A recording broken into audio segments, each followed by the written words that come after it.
Welcome back to The Explainer. Today, we are setting the stage for a seriously immersive, deeply sensory journey into ancient India. We're going to be walking right alongside the exiled Pandavas, drawing straight from this absolutely fascinating passage in the Mahabharata. And you know, this isn't just a standard story about heroes in exile. It's this incredibly vivid, almost cinematic account of how the passage of time, the brutal harshness of the elements, and those breathtaking cycles of nature completely shaped their journey. We're going to experience it all. The shift from a scorching hot season into a terrifyingly beautiful monsoon, and finally into a serene, peaceful autumn, exactly as these legendary figures did. The source text actually doesn't just, tell us it started raining. It paints a picture of a dramatic, almost apocalyptic shift. It says, "From the earth disappeared the effulgence of the sun." I mean, wow. The relentless heat of the hot weather just abruptly ends, and the sun, literally the source of all life and life, simply vanishes from the sky. It hooks us right away into the sheer scale of the environmental change the Pandavas were facing.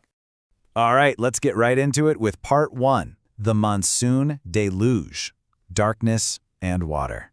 Transitioning from those dry, sandy tracts into the absolute raw power and chaotic darkness of the rainy season, just imagine it, the heavens covered by black, rumbling clouds.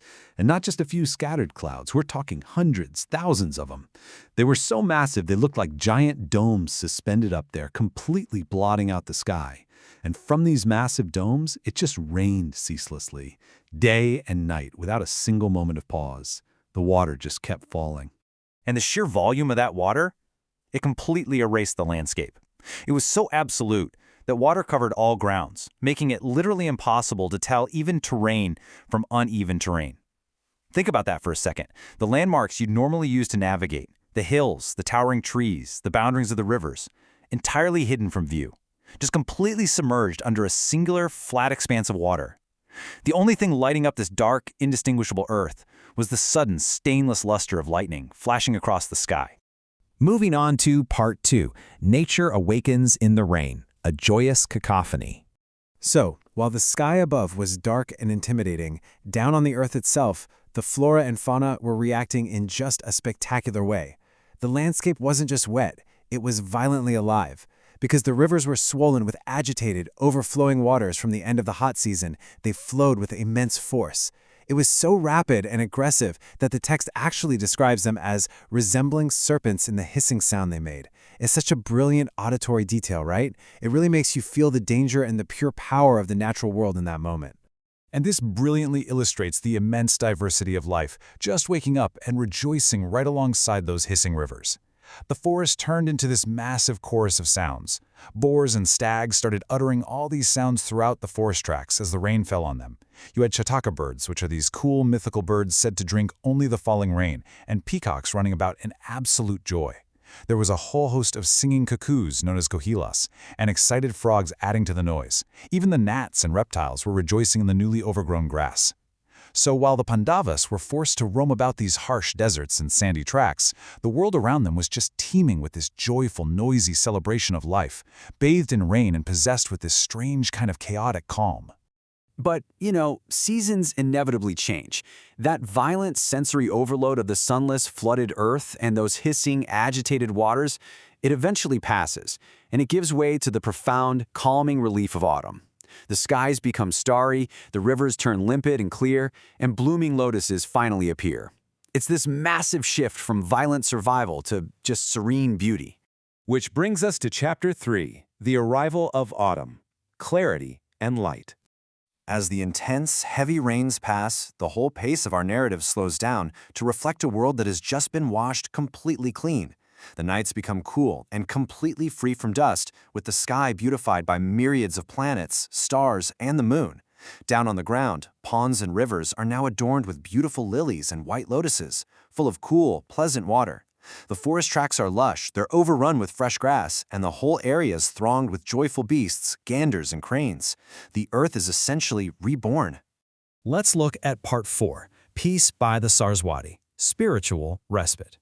We really need to ground this massive weather transition in the actual physical and spiritual experience of our subjects. Autumn was a joyous, pleasant time for the Pandavas, who bring their journey to the river Saraswati. The text tells us the rivers Quote, banks resembled the firmament itself and were overgrown with canes, meaning the edges of the river were as vast, beautiful, and awe-inspiring as the sky itself. The heroes experienced just immense joy roving by this pleasant river.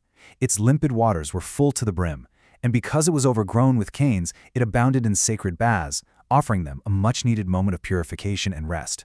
So the crucial point here is how they chose to spend this time. They spent the holiest night of the autumn season, the night of the full moon in the Hindu lunar month of Kartika, dwelling right there by the Saraswati. These mighty warriors spent this really auspicious juncture in the company of righteous and magnanimous saints who were devoted to penance. It's this beautiful moment of profound spiritual recharge right in the middle of their exile. And finally, Part 5, entering the Kamyaka forest, the journey continues. But of course, in exile, stillness never lasts for long. It's fascinating how strictly this builds a precise chronological sequence. First, the hot season ends. Then, the intense rainy season passes. This gives way to autumn, where they celebrate the full moon of Kartika. But immediately after that full moon, the dark fortnight sets in. This progression demonstrates so perfectly how cosmic time and the cycles of nature strictly dictate the movements of the Pandavas. They aren't just wandering aimlessly. Their entire journey is synchronized with the turning of the earth. So, the skies have cleared, they've had their spiritual respite with the saints, and now the moon is waning. The dark fortnight has arrived. Where do the heroes go now that their peaceful respite alongside the great warrior Dhananjaya, their charioteers and their cooks, is finally ending? Well, the text gives us a very direct, punchy conclusion. Accompanied by their entourage, the sons of Pandu entered the forest named Kamyaka. The cyclical nature of the seasons perfectly mirrors the endless trials and the continuous, unrelenting journey of their exile. The peace of autumn was just a brief stop. The wild, untamed forest awaits them once again. As we wrap up this explainer, I want to leave you with a thought inspired by this ancient text. We've seen how the Pandavas endured the terrifying, indistinguishable chaos of the monsoon deluge, only to be rewarded with the breathtaking, limpid beauty of the autumn stars. It makes you wonder, if nature's most violent, disorienting storms eventually give way to such starlit clarity, what profound clarity might we find when our own personal monsoons finally pass?